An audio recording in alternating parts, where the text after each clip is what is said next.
Salut tout le monde, j'espère que vous allez très bien jusqu'à ici. Merci infiniment encore à ceux-là qui continuent de m'encourager, qui continuent de liker, de partager, de s'abonner davantage.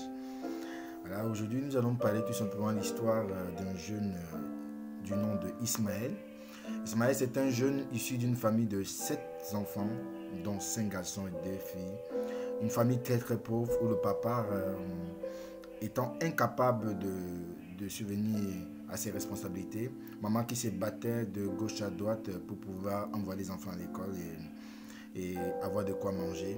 Alors Ismaël décide un jour de pouvoir rendre de sa famille le bonheur qu'ils n'ont pas eu depuis longtemps, et sa maman essuyer tous les larmes de ces sacrifices qu'elle fait depuis des années. Alors il décide d'aller en aventure. Sur le chemin de l'aventure, ses parents, sa maman l'appelaient constamment pour prendre de ses nouvelles et l'exposer les problèmes qui se présentaient au quotidien. Ismaël, qui en avait marre et qui se sentait incapable d'écouter ce genre de problèmes et ne pouvant pas faire grand chose, alors il décida de ne plus répondre, de ne plus donner signe parce qu'il se sentait très mal et se sentait très incapable. Alors une fois arrivé là où il voulait aller et que le Seigneur a commencé à le bénir, alors il décida de vouloir rentrer au pays.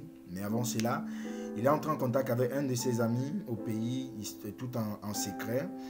Il a acheté une maison et quelques boutiques bien équipées, avec une voiture pour pouvoir faire une très grande surprise à sa maman.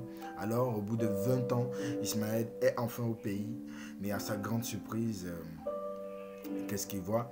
Il trouve seulement la tombe de sa maman. Il a été tellement déçu, tellement abattu, qu'il est resté un jour à pleurer sur la tombe de sa maman, incapable, se souvenant de tous ces moments qu'il n'a pas pu passer avec sa maman, et très triste, jusqu'au point où il n'a même pas pu respecter son billet de retour et est retourné dans son pays plus tard. Alors, à vous qui m'écoutez, à vous qui dites que c'est parce que la situation, les problèmes, notre incapacité à venir en aide ou bien à répondre à certains problèmes sont des raisons à ne pas décrocher, à ne pas appeler nos proches, nos mamans, nos frères, nos sœurs, ceux-là que nous aimons, ceux-là pour qui nous nous battons souvent des jours, nos enfants, nos épouses et nos époux. Tout simplement parce qu'on dit qu'on attend le jour où le Seigneur va nous bénir et profiter de ces moments avec eux. À vous tous ceux-là qui m'écoutez, n'attendez pas ce jour, parce que ce jour peut-être, ce sera peut-être le dernier, ou bien il se fera tard. Ismaël a attendu et il s'est rendu compte qu'il a raté des moments où il pouvait entendre la voix de sa mère, où il pouvait ne serait-ce que voir le visage de sa mère, contempler encore le sourire de sa maman, se souvenir encore de son beau visage, mais s'est rendu compte qu'il a raté cela. Alors pour ne pas être comme Ismaël, toi et ma soeur, mon frère et ma soeur, vous qui m'écoutez, ne faites pas comme Ismaël. Profitez de chaque jour. De profiter, parce que chaque jour est une bénédiction. Profitez de chaque jour. Appelle ta maman, appelle ton papa, appelle ton époux, appelle ton épouse, appelle ton enfant.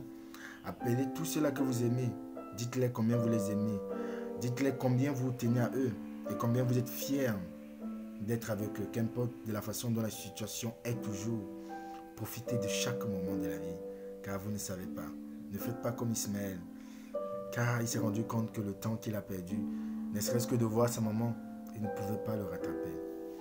Vraiment, ne faites pas cela, ne faites plus cette erreur, ne regardez pas, ne dites pas que non, c'est quand demain ça ira que je vais pouvoir appeler maman, lui dire que maman, ta souffrance est finie. Appelez papa pour dire que papa, le sacrifice que tu as fait pour moi, cette fois-ci tu seras récompensé. Donc mon frère, ma soeur, toi qui m'écoutes, si tu veux faire la fierté de ta famille, n'attends pas le jour où Dieu va te bénir, ou bien le jour où tu seras dans l'abondance, avant de leur dire combien tu les aimes. Profite de chaque instant. Dis, appelle, ne serait-ce que même par message, de lire un message, d'écouter une voix peut te donner le sourire qui va te donner plus de force pour la suite. Merci infiniment, c'est ce que je voulais partager.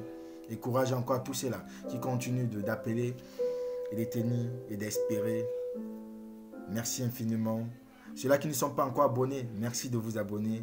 Ceux-là, si vous avez aimé la vidéo, ceux-là qui aiment la vidéo, merci de laisser un pouce et de partager.